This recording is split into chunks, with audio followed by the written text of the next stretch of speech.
উৎসবের মুখে দুর্যোগের তাণ্ডবে মৃত্যু মিছিল শহরে।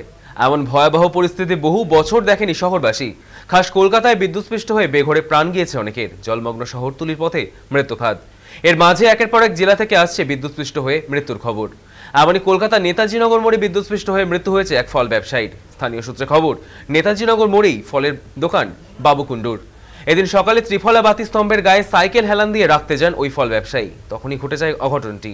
স্থানীয়রা উদ্ধার করতে গিয়ে দেখেন ওই একই জায়গায় একটি মৃত কুকুরের দেহ ভাসছে।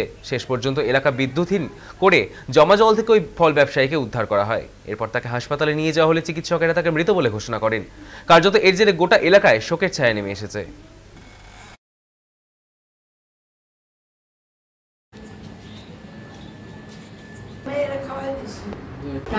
সঙ্গে সাইকেলটা রাখতে সঙ্গে সঙ্গে জলের মধ্যে পড়ে যায়। বরাবর উনি ওখানেই দোকানে বসেন? বরাবরই ওখানে।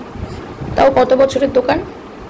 তাও মানে 25 বছর হয়ে গেছে। যে আমার স্বামী মারা গেছে, এরকম জানি কারোর স্বামী এইভাবে কারেন্টকে যেন না মরতে হয়, আমি এটাই বলি।